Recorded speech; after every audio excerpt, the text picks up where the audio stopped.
Salut tout le monde. Aujourd'hui, on parle mode canine et féline. Dans cette vidéo, je vais vous donner mes conseils et astuces pour bien choisir les vêtements de vos animaux de compagnie.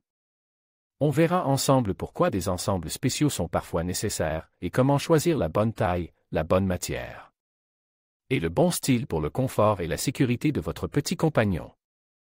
On abordera aussi quelques idées fausses sur le sujet, et je répondrai à la question que beaucoup se posent, est-ce vraiment utile d'habiller son animal? Alors, restez bien jusqu'à la fin pour ne rien manquer. Alors, on parle vêtements pour animaux aujourd'hui. C'est un sujet vaste, et il y a tellement de choix sur le marché qu'on peut vite se sentir perdu. On va donc décortiquer tout ça ensemble, en commençant par les caractéristiques et les différentes variantes disponibles. Il existe une incroyable variété de vêtements pour animaux de compagnie, adaptés à toutes les situations et à toutes les morphologies. On trouve des pulls, des manteaux, des imperméables, des combinaisons, des gilets, des pyjamas. La matière est aussi très importante. Du coton pour les jours plus chauds, de la laine ou du polaire pour l'hiver, des matières imperméables et respirantes pour les promenades sous la pluie. Il faut vraiment prendre en compte le climat et le type de poil de votre animal pour faire le bon choix. Pensez aussi à la facilité d'entretien. Un vêtement facile à laver est un atout majeur, surtout si votre compagnon à quatre pattes est un peu actif. Et bien sûr, n'oubliez pas le confort. Le vêtement doit être bien ajuste, sans être trop serré, pour permettre à votre animal de bouger librement et confortablement. On ne veut pas qu'il se sente gêné ou restreint dans ses mouvements. On trouve des vêtements pour tous les budgets, des plus simples aux plus sophistiqués, avec des details et des finitions qui peuvent faire toute la différence. Maintenant, parlons des vêtements pour les promenades. Ici, la priorité est la protection contre les intempéries. Un bon manteau imperméable est indispensable pour les jours de pluie, de neige ou de vent. Il doit être suffisamment chaud pour protéger votre animal du froid, mais aussi respirant pour éviter qu'il ne surchauffe. Pour les chiens de petite taille, il existe même des petits manteaux avec des ouvertures pour la laisse, ce qui est très pratique. Pour les chiens plus grands, on peut trouver des manteaux plus longs qui couvrent le ventre et les pattes, offrant une protection optimale. N'oubliez pas non plus les accessoires comme les chaussures pour protéger les coussinets des pattes de votre animal des éléments. Pour les chats, on trouve des petits pulls ou des gilets qui les protègent du froid sans les gêner. L'important est de choisir un vêtement adapté à la taille et à la morphologie de votre animal, et surtout, qui lui permette de rester confortable et au chaud pendant vos promenades. Ensuite, on aborde le monde des vêtements pour les expositions canines.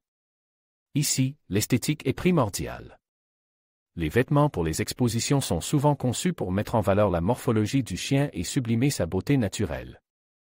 On trouve des vêtements très élégants, souvent réalisés dans des tissus nobles et avec des finitions impeccables. La couleur et la coupe sont choisis avec soin pour correspondre à la robe du chien et à la race. Ces vêtements sont souvent plus rigides et structurés que les vêtements de tous les jours, afin de donner une allure impeccable à l'animal. Il existe des modèles spécifiques pour chaque race, prenant en compte les particularités morphologiques de chaque chien. Il faut donc bien se renseigner sur les exigences de l'exposition avant de choisir un vêtement. Le but n'est pas seulement d'habiller son chien, mais de le présenter de la meilleure façon possible. C'est un véritable art. Enfin, on termine avec les vêtements pour les séances photos. Ici, la créativité est à l'honneur. On peut trouver des vêtements amusants, originaux et colorés, qui permettent de créer des photos uniques et mémorables. Des costumes, des déguisements, des accessoires, tout est permis pour donner à votre animal une allure unique et pleine de charme.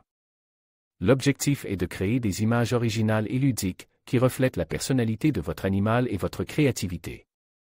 On peut opter pour des vêtements qui correspondent à un thème particulier, ou simplement choisir des vêtements qui mettent en valeur la beauté de votre animal. L'important est de s'amuser et de créer des souvenirs inoubliables. N'hésitez pas à utiliser des accessoires pour compléter le look de votre animal, comme des foulards, des chapeaux ou des lunettes. Le choix est immense, et la seule limite est votre imagination.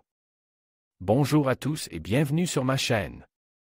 Aujourd'hui, on parle vêtements pour animaux, un sujet qui passionne beaucoup d'entre vous, j'en suis sûr. On va décortiquer ensemble les particularités du choix des vêtements pour nos compagnons à quatre pattes, et surtout, on va voir la différence fondamentale entre un vêtement du quotidien et un vêtement d'exposition. Commençons par les spécificités des vêtements pour animaux. Il ne s'agit pas simplement de reproduire des vêtements humains en miniature. La première chose à considérer, c'est la morphologie de l'animal. Un chat n'a pas la même structure corporelle qu'un chien, et encore moins qu'un lapin ou un furet. Il faut donc des coupes et des designs adaptés à chaque espèce, voire à chaque race. Un chihuahua aura besoin d'un vêtement différent d'un Saint-Bernard, tout simplement parce que leurs besoins en termes de protection contre le froid ou le soleil ne sont pas les mêmes. Pensez aussi à la liberté de mouvement, le vêtement ne doit pas gêner l'animal dans ses déplacements, sa course, ses jeux. Des coutures solides, des matériaux souples et extensibles sont donc essentiels. On évitera absolument les vêtements trop serres qui pourraient entraver la circulation sanguine ou irriter la peau. L'ouverture et la fermeture doivent être faciles, pour un habillage et un déshabillage rapide et sans stress pour l'animal. N'oubliez pas non plus l'importance des finitions, des coutures bien faites, des fermetures robustes, cela évitera les déchirures et les accidents. On parle ici de confort et de sécurité avant tout. Ensuite, parlons des exigences de qualité. Le choix des matériaux est crucial. On privilégiera des tissus naturels, respirants et hypoallergéniques comme le coton bio, la laine mérinos ou encore le bambou. Ces matières sont douces pour la peau sensible de votre animal et permettent une bonne régulation thermique. Évitez les tissus synthétiques bon marche qui peuvent irriter la peau, provoquer des allergies ou retenir la transpiration. La durabilité est également un facteur important. Un vêtement de qualité, bien entretenu, durera plus longtemps et vous évitera de renouveler votre garde-robe animale trop souvent. Vérifiez la solidité des coutures, la résistance du tissu et la qualité des fermetures. Investir dans un vêtement de qualité supérieure, même s'il est plus cher à l'achat, sera finalement plus économique sur le long terme. Passons maintenant à la partie la plus intéressante, les différences entre les vêtements pour tous les jours et les vêtements d'exposition. Les vêtements d'exposition sont conçus pour mettre en valeur l'animal, pour sublimer sa morphologie et sa beauté. Ils sont souvent plus élaborés, plus sophistiques, avec des details et des finitions impeccables. On retrouve des tissus plus nobles, des broderies, des embellissements, des coupes très précises qui mettent en avant les points forts de l'animal. La couleur est également un élément important, elle doit être en harmonie avec la robe de l'animal. L'objectif est de créer une harmonie parfaite entre l'animal et son vêtement, pour une présentation impeccable lors des concours. À l'inverse, les vêtements du quotidien sont avant tout conçus pour le confort et la protection de l'animal. L'esthétique est importante, mais elle est secondaire par rapport à la fonctionnalité et à la praticité. On privilégiera donc le confort, la facilité d'entretien et la résistance à l'usure. La différence est donc claire, le vêtement d'exposition est un vêtement de cérémonie, tandis que le vêtement du quotidien est un vêtement utilitaire. Pour conclure cette partie, n'hésitez pas à regarder les vidéos et les photos que je vous ai préparées pour illustrer mes propos. Elles vous donneront une idée plus précise des différents types de vêtements et de leurs particularités. J'espère que cette vidéo vous aura été utile. N'oubliez pas de liker, commenter et vous abonner pour ne rien manquer de mes prochaines vidéos.